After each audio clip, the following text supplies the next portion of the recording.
السلام علیکم ورحمۃ اللہ وبرکاتہ۔ آج ہم ان لوگوں کو ایڈریس کریں گے جو اکثر یہ کہتے سنا ہوگا آپ نے کہ میں اس امام کے پیچھے نماز نہیں پڑھوں گا، میں اس مسجد میں جا کے نماز نہیں پڑھوں گا۔ تو ایسے ہمارے معاشرے میں بہت سارے لوگ ہیں جو اس طرح کی بات کرتے ہیں، یا میں پرٹیکولر خاص آدمی کے پیچھے نہیں پڑھوں گا، باقی کسی اور کے پیچھے پڑھ لوں گا۔ اور کچھ لوگوں کو تو میں نے خود اپنی آنکھوں سے دیکھا ہے کہ مسجد سے جاتے ہوئے اگر کوئی دوسرا شخص نماز پڑھانے لگا تو یہ وہ کس بنا پر کرتے ہیں، وہ ان کی خود ساختہ ہے یہ بات، جبکہ ہمیں اصحاب سے ایسا اصول ملتا ہے کہ ہم کسی کے پیچھے بھی نماز پڑھ سکتے ہیں، ہماری نماز ہو جائے گی۔ اگر وہ غلطی کرے گا تب بھی وہ غلطی امام کی سر ہوگی۔ وہ دلیل بھی میں ڈسکرپشن باکس میں لگا دوں گا۔ تو امام نافع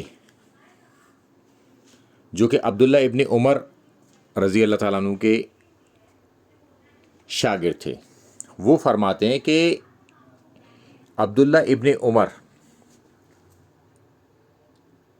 خشبیہ اور خوارج کو سلام کرتے تھے، یعنی کہ ان کو سلام پیش کرتے تھے، اللہ کی سلامت دعائی کلمات کے ساتھ انہیں ایڈریس کرتے تھے۔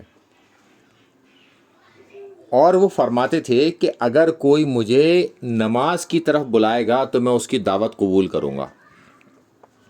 اور ہم مسجدیں چھوڑ کے جا رہے ہیں، امام کو چھوڑ کے بھاگ رہے ہیں کہ اس مسجد میں نہیں پڑھیں گے، اس مسجد میں پڑھیں گے۔ نماز کی دعوت آ رہی ہے، آپ کو قبول کرنی ہے، یعنی کہ حی علی الصلاۃ۔ اور کامیابی کی دعوت آ رہی ہے اگر حی علی الفلاح، تو اس کی بھی دعوت قبول کروں گا۔ ہاں، اگر کوئی شخص یہ کہتا ہے کہ مسلمانوں کو قتل کرو اور ان کا مال لوٹو، تو پھر اس کی بات نہیں مانوں گا۔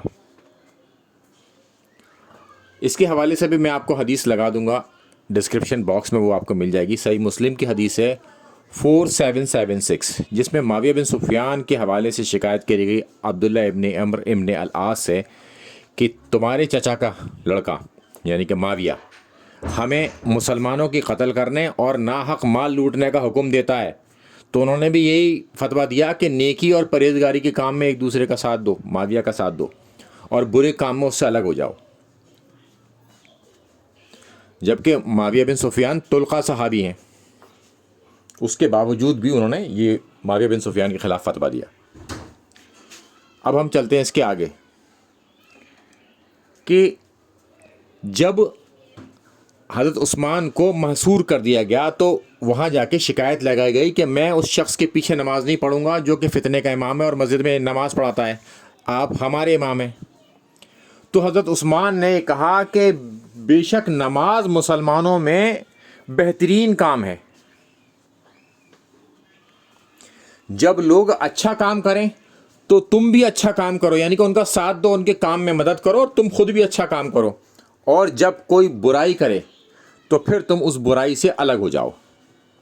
تو اچھے کام میں ہمیں ساتھ دینا چاہیے۔ اگر نماز کوئی بھی پڑھا رہا ہے، اچھا کام کر رہا ہے نا، تو ہمیں اس کا ساتھ دینا چاہیے اور ہمیں خود بھی کرنا چاہیے وہ کام۔ یہ خلیفہ وقت کا فتویٰ ہے، خلیفہ راشدین۔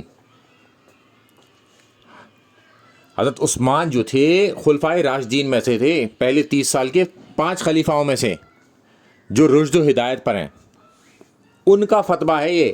اور کیا ہم آج ان سے بھی بڑے ہو گئے کہ ہم اس طرف بھاگے آئے کہ اب ہم کسی کے پیچھے نماز نہیں پڑھ رہے کہ صاحب اس کے پیچھے نہیں پڑھوں گا، میں اس کے پیچھے پڑھوں گا؟ وہاں تو فتنے کا امام موجود تھا، فتنے کے امام کے پیچھے بھی نماز پڑھنے کا انہوں نے حکم دیا کہ پڑھو ان کے پیچھے بھی نماز، چونکہ یہ اچھا کام میں کے لیے بلا رہا ہے تو اچھائی میں ساتھ دو ایک دوسرے کا، اور برائی میں الگ ہو جاؤ۔